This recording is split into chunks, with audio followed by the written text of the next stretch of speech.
I just wanted to first of all thank you all for coming in such large numbers to greet my colleagues and myself. We have come as part of a mission to 5 countries. Our Honorable Prime Minister has sent 7 parliamentary delegations to different regions of the world.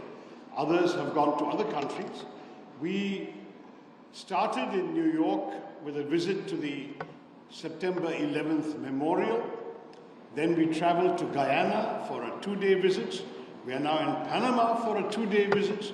Then we go to Colombia for a 2-day visit. Thereafter to Brasilia, where we have 2.5 days because there's also a Sunday in between. And then we go to the United States, to Washington, D.C. And the purpose of our mission is to convey a message to each of the countries that we are going to. And I should mention to all of you that we represent very many different parties. Even within the 7 members of my delegation, there are 4 parties represented.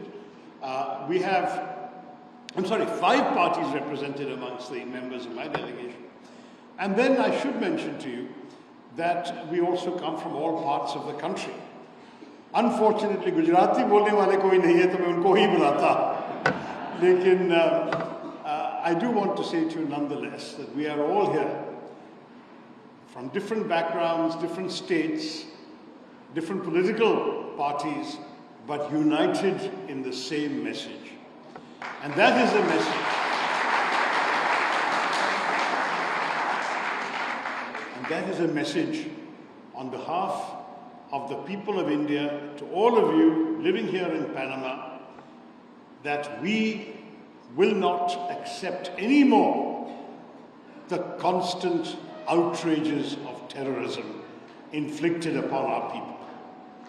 We have suffered attack after attack for almost 4 decades now. Going back from the first attacks in Kashmir in 1989 onwards, we have seen repeated outrages, civilian victims. Most of you will remember the horrors of Mumbai in 2008, what we call 26/11 because it happened on 26 November, but went on for 3 days, in which 170 people were killed. Many of you will remember many other examples. I myself wrote an article where I found about 15 examples since 2001 alone. It is just not acceptable for us to continue to bear the pain, the grief, the wounds, the losses, and then merely go and tell the international community, look what is happening to us, please help us, please put pressure on the perpetrators to actually identify and prosecute the criminals. None of that has been happening despite our best efforts. After Mumbai, we had all the evidence. We even captured one of the terrorists alive. A very brave policeman gave his life to capture Ajmal Qasam alive. He was identified, his home, his address, his village in Pakistan were identified. Not only India, but Western intelligence agencies had recordings of the chilling voice of the Pakistani cold-blooded handler giving daily, minute-by-minute instructions to the killers in Mumbai while the killings were going on. All the evidence was collected, dossiers were established. What happened? Has a single person behind this outrage been prosecuted, let alone convicted? The answer is no. Sadly, Pakistan has chosen a policy of enabling terror. And not just enabling, but creating terrorist establishments, financing them, training terrorists, equipping them. There have been examples in the last 20 years of attacks in New York, in London, in Madrid, in so many different parts of the world, which have been blamed provably on Pakistani terrorists or terrorists trained in Pakistan and brought to these countries. This is the sad reality we are facing today. We have no quarrel with the people of Pakistan. We would love to live in peace. As you know, India is proud of its economic success story in the last couple of decades. We have been growing and prospering as a country. We have been trying to pull our people out of poverty. We have been trying to develop our technology, our tech stack, so that we can enter the 21st century as a proud and confident leading country in the world. We are already the fourth largest economy in dollar terms. By another 10 years or so, we should be even the third largest economy. We are already that in purchasing power parity terms. So we are a growing, prosperous country. We don't want to be distracted by wars, conflicts, and terror. We want to focus on growth, on prosperity, on a better life for our people. Unfortunately, our desire to just be left alone is not reciprocated by our friends on the other side of the border. They have chosen repeatedly to attack us because they believe that they want territory which they do not control, which we control, which it is part of the sovereign borders of united India. And we are not going to give it to them, even if we have to pay the price that we have repeatedly been paying. But what has changed in recent years is that the terrorists have also realized they will have a price to pay. On that, let there be no doubt. When, for the first time, India breached the line of control between India and Pakistan to conduct a surgical strike on a terror base, a launch pad, the Uri strike in September 2015, that was already something we had not done before. Even during the Kargil war, we had not crossed the line of control. In Uri we did. Then came the attack in Pulwama in January 2019. This time we crossed not only the line of control, we crossed the international border and we struck a terrorist headquarters in Balakot. This time we have gone beyond both of those. We have not only gone beyond the line of control and the international border, we have struck at the Punjabi heartland of Pakistan by hitting terror bases, training centers, terror headquarters in 9 places in both in both Punjab and Pakistan occupied Kashmir. And let me say to you, this is going to be the new normal. Our Prime Minister has made it very clear. Operation Sindoor was necessary because these terrorists came and wiped the sindoor off the foreheads of 26 women by depriving them of their husbands and their married lives. In fact, there were some women who cried out, "The terrorists kill me too." And they said, "No, go back, tell what happened to you." We heard their cries, and India decided that the color of the sindoor, that vermilion color on the forehead of our women, will also match the color of the blood of the killers, the perpetrators, the attackers.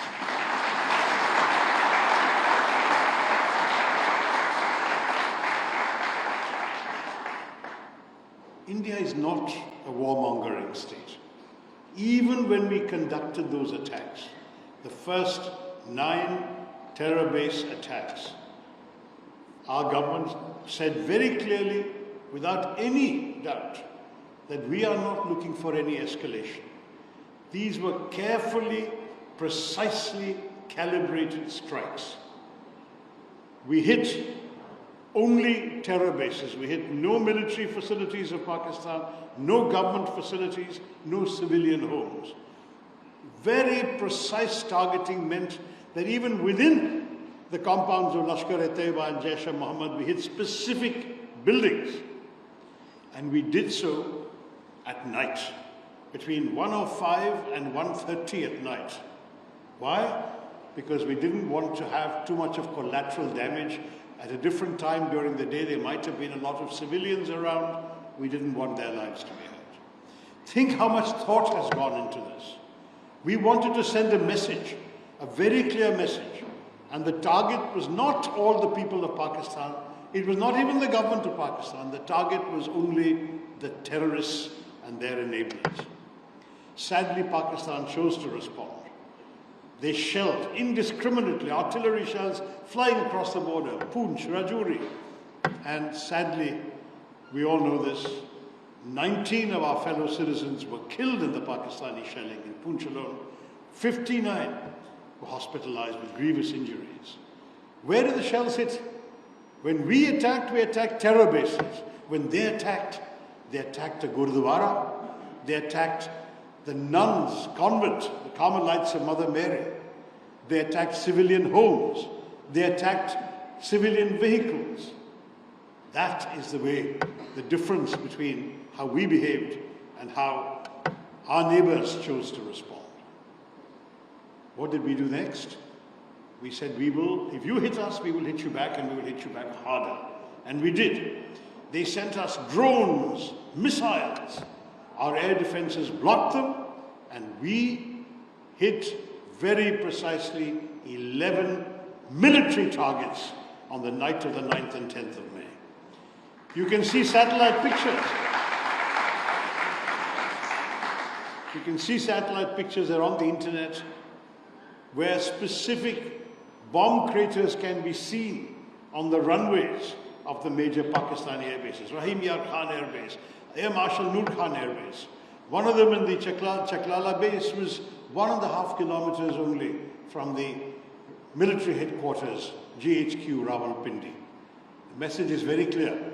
We have the capacity to target you where it will hurt you.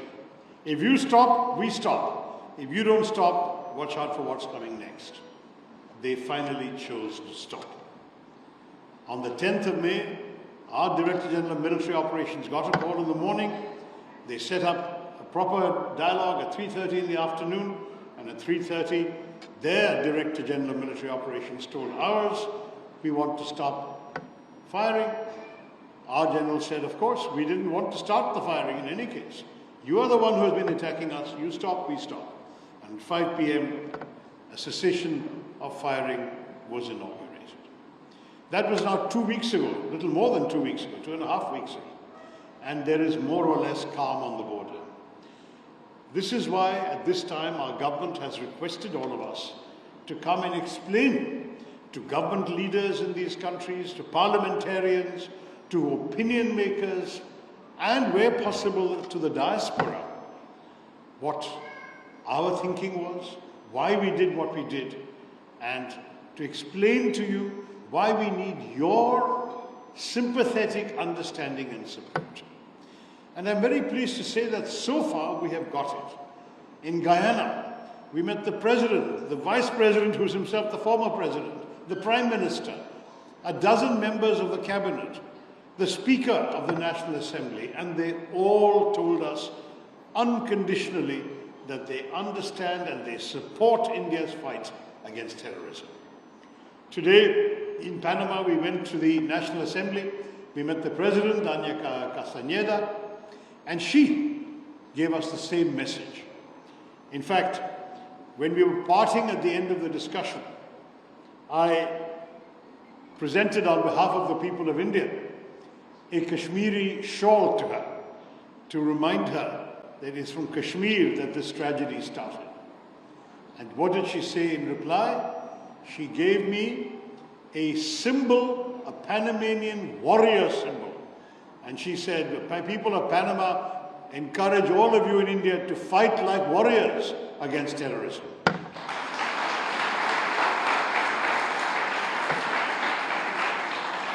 That is what we are doing. That is what we are going to continue to do. And let me say to you all, we know the buildings we've destroyed can be rebuilt. We know that terrorism does not disappear with one night of strikes. We know there is an entire enabling ecosystem in Pakistan to create this terror infrastructure, to train, arm, guide, equip, and direct these people to come and do terror. It is they who must change. We have seen even the United Nations Security Council said that it is not enough to bring the terrorists to justice, but those who finance them, those who direct them, must also be made accountable. We all know who those are.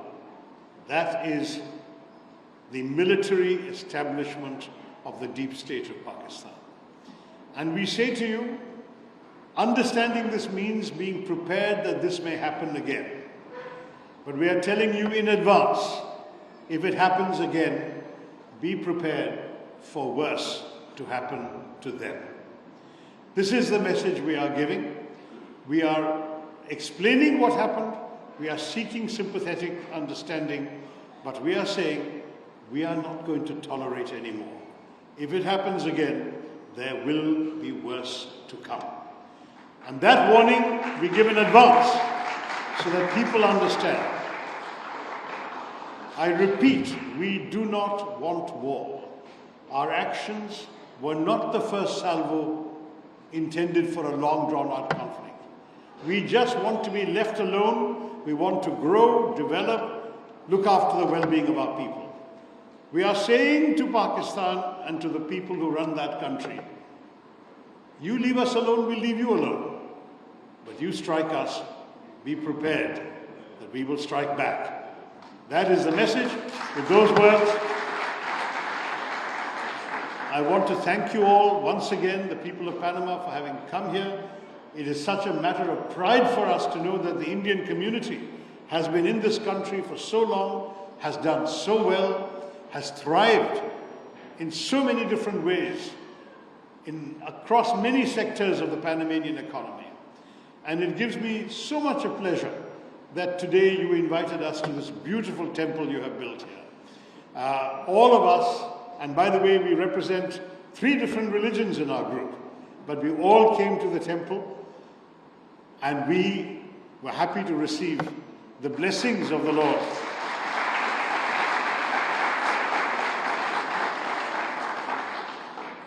And those blessings we take back to the people of India, to our country, to those who really believe in the principles of Shanti, but also will never abandon the principles of Shakti. We will stay strong, stay with us. God bless you all. Jai Hind.